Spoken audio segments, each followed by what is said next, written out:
People, deluded. If you're not going to take anything away from my videos, people, make sure you download the OneFootball app. It's a terrific application developed by the guys over at the OneFootball Network. Make sure you visit my description for more of that. If you don't want to do that, go on the OneFootball Network website. It's a terrific application, people. I can't just say that enough, and I'm not just saying that for the sake of it. Why I like it? It allows me to stay on top of every bit of information there is in regards to football. It doesn't matter if it's transfer speculation, results, fixtures, manager talking points, player talking points. They have everything covered, and the sheer velocity and in-depth of some of the content, you can't put a price on it, people.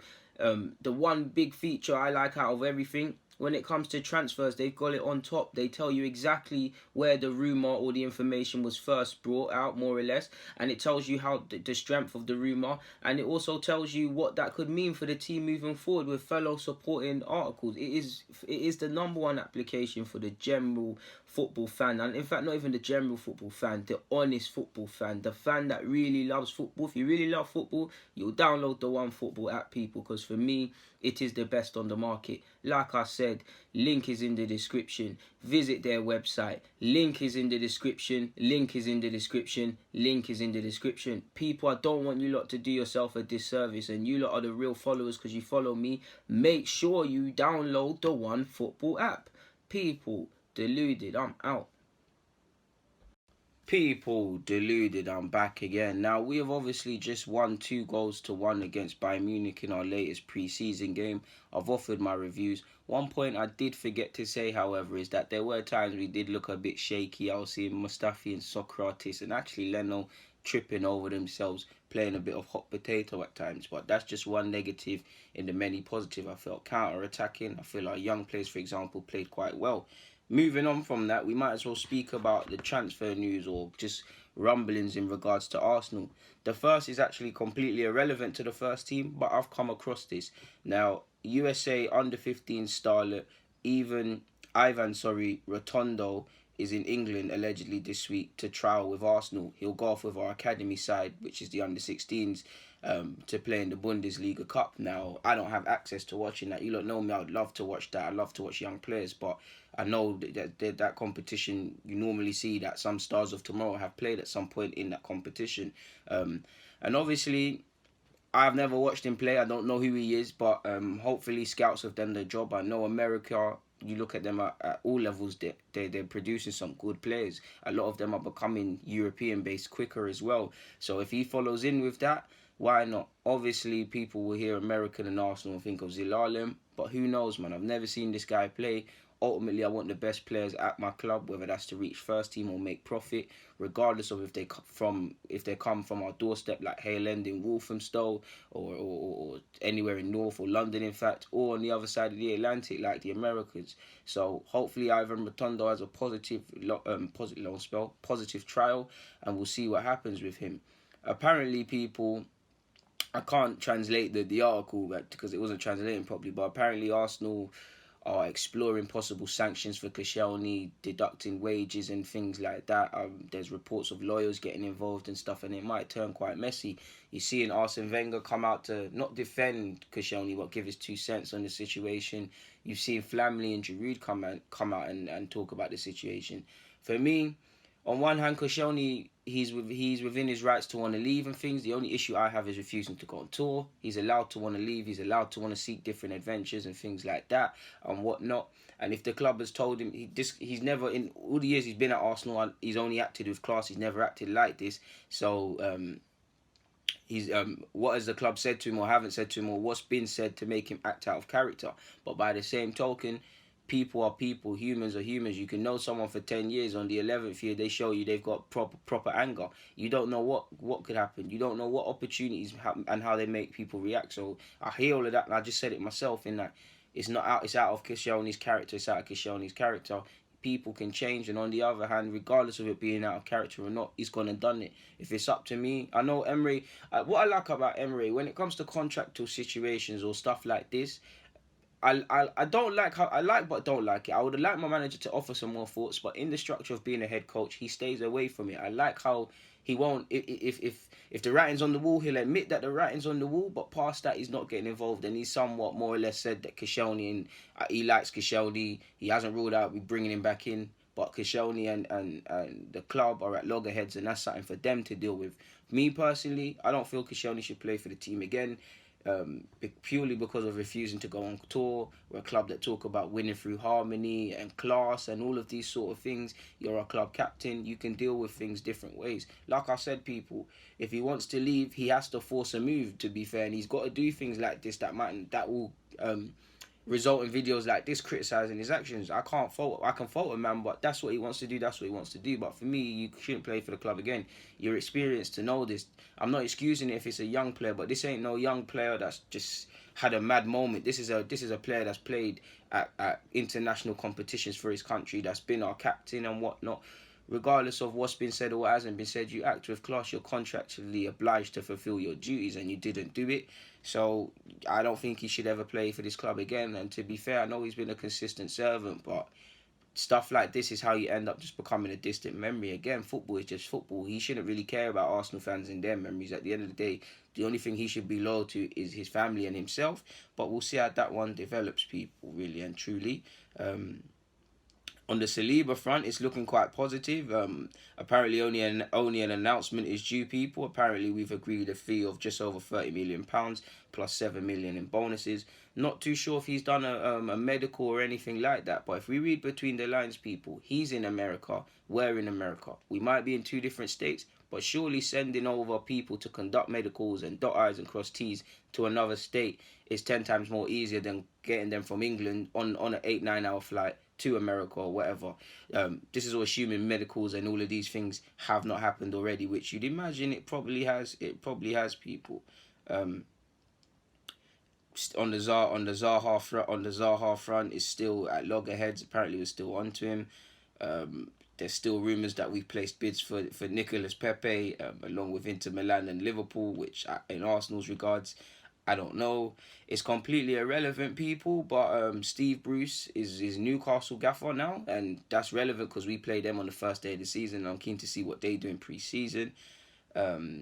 It's nice to see that Rob Holding is a month ahead of schedule, people, and he's actually been earmarked to play in a pre-season game against Barcelona on the 4th of August, or in our FA Emirates Cup game against Lyon. So it's nice to see Holding's back. I mean, if we can have Holding as soccer artist on the first day of the season, without assuming a new centre half doesn't come in, which I hope it does, decent. To be fair with you, hopefully he does his thing. But the key thing for me would be not to rush him. And of course, I want our first choice 11 or players I want to move forward with next season to play, and for Unai Emery to have as much time in the off season to work with them and try and better our last season. But at the end of the day, we need guys to be fit. We've heard Bellerin's ahead of schedule, and it's lovely. And I know a lot of people criticise our medical team, me in the past as well. If we're going to criticise them, we've got to hold them up. Whether there's been changes or whatever, if two players are ahead of schedule, it's not an accident. So I've got to praise them for that. But away from that, I want us to take our time. I want them to be back. There's no point rushing someone to come back. He plays one game, he gets another knock, and the setback makes him out for even longer. It don't make no sense. It's not going to help anyone, really and truly, people. I know you lot know I'm talking sense. David Ornstein's obviously as well confirmed that we're working on a deal to take Dani Ceballos on loan. And how he'll be used will be interesting, because you'd imagine... Yeah, he can be used in a couple of positions, but imagine he'd be used in that sort of Aaron Ramsey role of sorts, people. That sorts. So what that means for Ozil and Mkhitaryan is debatable. Again, apparently we tried to introduce a thingy. We tried to buy Ceballos permanently, and then Perez we had a disagreement over finances, so he proposed a loan. There's a lot of conflicting reports, not in regards to him coming. It looks like he's going to actually come on loan, but in regards to inserting a permanent option. Now, for Real Madrid, it would probably be poor business, because on the basis of him coming to Arsenal, playing regular football, with regular football, 9 times out of 10 equaling your value going up because you're showing what you can do, sort of thing. If they've agreed something, I don't know, let's just say they agreed because he's not really been playing and stuff, and his value's not on the floor because of the under-21s, but he's not played. Let's just say we agree a fee for 30 million, 30, let's just say 40, make it a bit more realistic, 40 something. Let's just say he has a blinder for Arsenal. He's now worth 60, maybe even 70, and I don't know, PSG, all these other teams want him. They've shot themselves in the foot. So it wouldn't make sense for them. For us, it would make sense by that very same reason, because if it comes into a bidding war, we might not have him. And to be fair, you would like the luxury of knowing there's an option to make it permanent, me personally, people, because it has more of a, obviously it's still a long field, but it has more of a permanent feeling to me. It has less of that feeling of developing players here to go elsewhere. Now, regardless of that, we could do with a player like Ceballos. So I'm keen to see what happens in that. And that was actually said by James Baines. He said the two clubs are also considering whether to place a purchase option in terms of the loan agreement, with Madrid believed to be keen to cash in on the 22-year-old Dani Ceballos. Arsenal, and he's also gone on to say, Arsenal have accepted Florentino Perez's offer of a loan deal for Ceballos, but do not want him to come alone. Arsenal either want Mariano Diaz either on loan or a permanent deal. And that, I don't know if that James Baines didn't say the second part. That's by some Spanish guy, but I don't know if that's media inventing their own stories or what. Because if you look at it, people, yeah, if you really look at that one, yeah, you've seen how Danny Welbeck prior to his injury was used in the absence of Aubameyang and Lacazette. You've seen the lack of minutes Eddie's played. And you've seen us linked with a lot of strikers. This shows you in an ideal world, Emery would like someone that can either fill that void if them two strikers aren't there, or be utilised with them. And he hasn't used Eddie. Eddie might get chances this year. Hopefully he does. But if we use that, if we look at that, you can see how Mariano Diaz, former Lyon striker, Real Madrid, he was at Real Madrid before he went to Lyon. He can play in a couple of positions, the flanks, but mainly up front, you'd say that's where he excels best. So you could see why. I don't buy that one because it doesn't make sense. If we get Ceballos on loan, you throw in someone permanently, it don't make sense. Or two players on loan makes sense, but that one there just seems like journalists just adding their own thing in it, trying to make it spicy, trying to make the story kind of spicy and things like that. I don't really understand that one. But in regards to Ceballos, again, the numbers are thought to say 5-year deal plus 1 year on loan. Obviously now he'll sign for 29 million plus 7 million in add-ons, and I think they'll get a percentage of the transfer fee, which is typical to happen. So can't really have any complaints in that regards. What else is there? I saw something else. I've never seen this player before, people, but we've been linked with Olympiacos' Cissé, I believe. He's a centre-half. I read that he's 6'6". I've read that he cost 10 million. 90-minute football reporting this. And I've read that allegedly scouts have watched him all season and they believe he's ready to challenge for a regular first-team spot. Now, scouts do your job. I've never seen him play before. All I can do is say we've signed a couple of Greek youth internationals previously. They haven't made it at Arsenal, but previously we've signed Mavropanos. So our scouting teams are at work in Greek football at all levels. So if they found someone who's decent and who can be used, why not? I'm inclined to believe them. I've never seen this guy in my own eyes, people. I'm not going to lie to you lot. But I always advocate scouts do your job. I don't care if you sign a man for 2 million or 200 million, people. As long as the guy does his job. And if he does his job, then well done. Of course, I don't know the player, so there's more of a fear of an unknown and whatnot. But getting Saliba for next season and a cut price centre-half that can positively contribute this season, why not? He'd cost 10 million, so he's not going to break the bank. He's 6'6", so that's quite promising. He's a towering figure. Saliba's a young beast himself. I can't believe that guy's only 18. So long term, you'd have something. I'm not even too sure how old this Cissé is, but he plays for Olympiacos. I've never seen him, people. I'm not going to sit here and lie and say I've seen him. I've never seen him. I'm sure you've all got it. You've seen him more, but I'm inclined to believe the club if they've done their job. Let me just try and type in Arsenal 1 Cissé. I'm trying to find it, people. That didn't bang. And I can't even spell Olympiacos, people. So, here we go. Pape Abou Cissé, sorry. Pape Abou Cissé. That I butchered his thing. 6'6", like I said, people. 23 years of age, so he's got time on his side, and he ties in with obviously Holding, Saliba not being the oldest of men, Chambers, if he stays, Chambers being used in the squad, Mavropanos. These are players that can be like, you see what I'm saying? They can be used for a while. He's contracted until 2022. Trying to find out how many career appearances he's made. Looking at his career, he's played in France on loan. Well, he's been at France, and then he's been in France from his homeland. He joined the club from his homeland into French football. He went on loan to Olympiacos before it became permanent. Trying to find out, he's right-footed. Trying to find out how many career appearances he's made. He made 7 appearances last year in the Europa. Well, he's made 7 appearances in the Europa League. 71 appearances. 7 appearances in the Europa League, in case I said 70.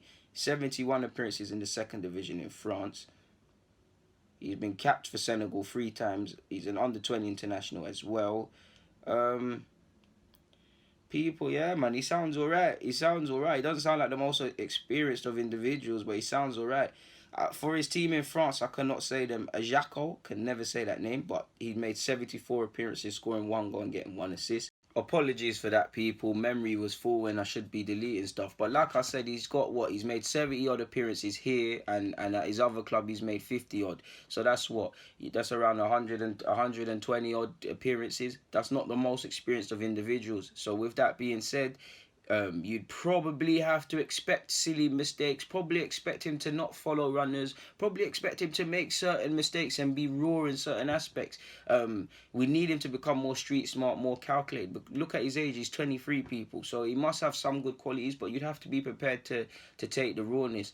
No disrespect to Greek football, but there's an obvious gulf in quality between the Premier League and this league, so we'd have time to adapt. But I've never seen him before. I'm inclined to give him the benefit of the doubt. He does sound quite promising, and regardless of all of that, people, he can't be much worse than some of the defending we saw last season and certain World Cup winners within this division. Within this squad, sorry. So yeah, like I'm all for him. I've got no problem with him.